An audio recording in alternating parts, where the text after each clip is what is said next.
யார் இந்த நந்தனார்? சைவ சமயத்தின் 63 நாயன்மார்களில் பெரிதும் மதிக்கப்படுபவர் நந்தனார் நாயனார். இவருக்கு திருநாளை போவார் என்று வேறொரு பெயரும் உண்டு. தமிழ்நாட்டில் கொள்ளிட நதி பாயும் மயிலாடுதுறை மாவட்டம் சீர்காழி தாலுகா வைத்தீஸ்வரன் கோயிலை அடுத்த ஆதனூர் என்ற ஊரில் பிறந்தார். இவ்வூரில் உள்ள சேரியிலே பொலைப்பாடி என்று ஒன்று இருந்தது. சிவபெருமானின் திருவடி நினைத்து தினந்தோறும் போற்றி புகழ்வார். அக்காலத்தில் திருக்குலத்தை சார்ந்தவர்கள் எவரும் கோவிலுக்கு செல்ல முடியாது. திருக்குலத்தை சார்ந்த நாயனாரும் அதற்கு விதிவிலக்கல்ல. சிவபெருமான் மீது தீராத காதல் கொண்டிருந்த நந்தனாரால் கோவிலுக்கு நேரே சென்று சிவபெருமானை தரிசிக்க இயலவில்லை. சிவாலயங்களின் கோபுரத்தையும் கோவிலையும் தரிசிக்கும் இன்பத்தை தன் இயற்தொழிலோடு பிணைத்து கொண்டு வாழ்ந்தார் நந்தனார். இவர் கோயில் முரசுகளுக்கு தோல் தைத்து கொடுப்பது, யாழ்களுக்கு நரம்பு செய்து தருவது, கோரோசனை வழங்குவது, கைலாய வாத்தியத்திற்கு தோல் மற்றும் பார் செய்து சிவாலயத்திற்கு தருவது போன்ற வேலைகளை செய்து வந்தார். அதில் கிடைக்கும் பணத்தை தனக்காக இல்லாமல் சிவத்தொண்டு திருப்பணிகளுக்கு செலவு செய்து வந்தார். நந்தனாருக்கு நீண்ட காலமாகவே ஈசனை காண வேண்டும் என்ற ஆசை இருந்து வந்தது. ஒரு சமயம் நந்தனார் மயிலாடுதுறை அருகே உள்ள திருப்பன்கூரில் உள்ள சிவலோகநாதரை தரிசிக்க எண்ணி திருப்பூன்கூரை அடைந்தார். அக்கோவிலின் உள்ளே செல்ல அக்கால கட்டுப்பாடுகள் தடுத்ததால் வெளியே நின்று கொண்டு சிவலோகநாதரை தரிசிக்க முயன்றார். சிவலோகநாதரின் முன்னால் இருந்த நந்தி பகவான் நந்தனாருக்கு இறை தரிசனத்தை மறைத்தார். இதனால் மனம் நொந்த நந்தனார் இறை தரிசனம் கிடைக்க அருள் புரியுமாறு இறைவனை மனமுருகி வேண்டினார். இறைவன் தன் பக்தனின் மீது இரக்கம் கொண்டு சற்று வலதுபுறம் விலகி இருக்குமாறு நந்திக்கு ஆணையிட்டார். இறைவனின் ஆணைப்படி நந்திதேவர் விலகியதும் நந்தனாருக்கு சிவலோகநாதரின் தரிசனம் அற்புதமாக கிடைத்தது. அதனை கண்டதும் நந்தனார் இறைவனை போற்றி பாடி ஆடி குதித்து மகிழ்ந்தார். திருக்கோவிலை வலம் வந்தார். பின்னர் அவ்வூரை சுற்றி வருகையில் ஒரு பள்ளம் இருப்பதை கண்டார்.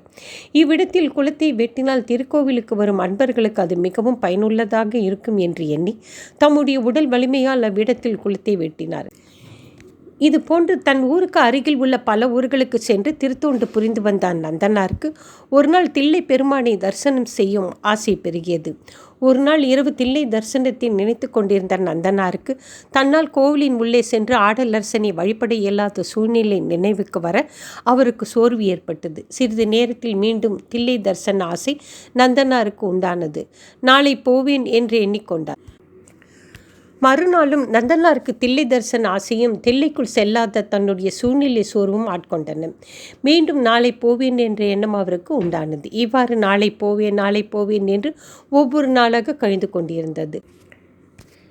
நண்பர்கள் மற்றும் தெரிந்தவர்கள் நந்தனாரிடம் சிதம்பரம் செல்ல போகிறீர்களா என்று கேட்டால் நாளை போவேன் என்று நந்தனார் கூறுவார். இதனால் எல்லோரும் திருநாளை போவார் என்று அழைத்தனர்.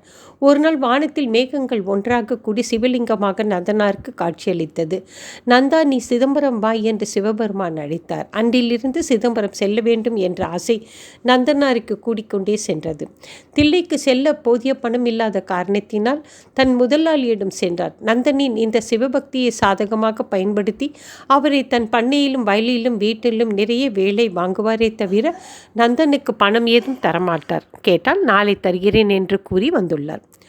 ஒரு நாள் பொறுமை இழந்து கோபம் அடைந்த நந்தனார் தன் முதலாளியிடம் சென்று பணம் கேட்டுள்ளார். முதலாளி நந்தனாரிடம், உனக்கு பணம் தர வேண்டுமென்றால் என்னுடைய 40 ஏக்கர் நிலத்தையும் பயிர் செய்து அறுவடை செய்த பிறகு உனக்கு பணம் தருகிறேன் என்று கூறினார்.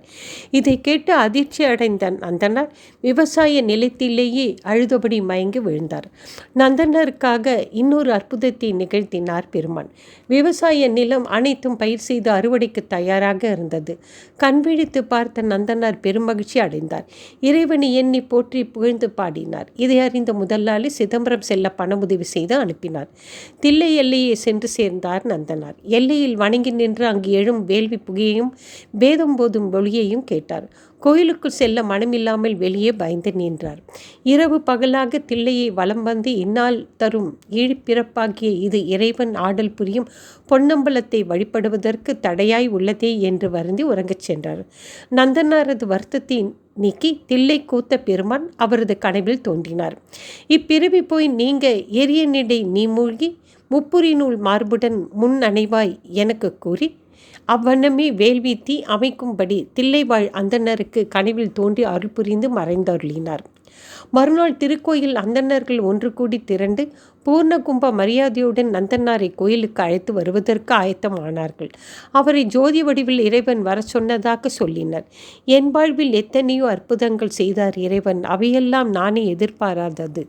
நான் வருவதற்கே ஒரு அற்புதம் செய்து அனுப்பினார். இறைவனின் விருப்பத்தை யாராலும் தடுக்க முடியாது என்றார் நந்தனார். வேள்வி தீ கொழுந்துவிட்டு எரிந்தது. தீயில் நந்தனார் கவலையின்றி திருச்சிற்றம்பலம் திருச்சிற்றம்பலம் என ஈசனை நினைத்தவாறே இறங்கினார். இறைவனின் பல அதிசயங்களில் ஒன்று இங்கு நடந்தது.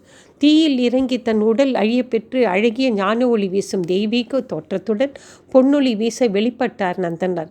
தில்லை அம்பலத்தாரின் திருவடிகளில் கலந்து மறைந்தார்.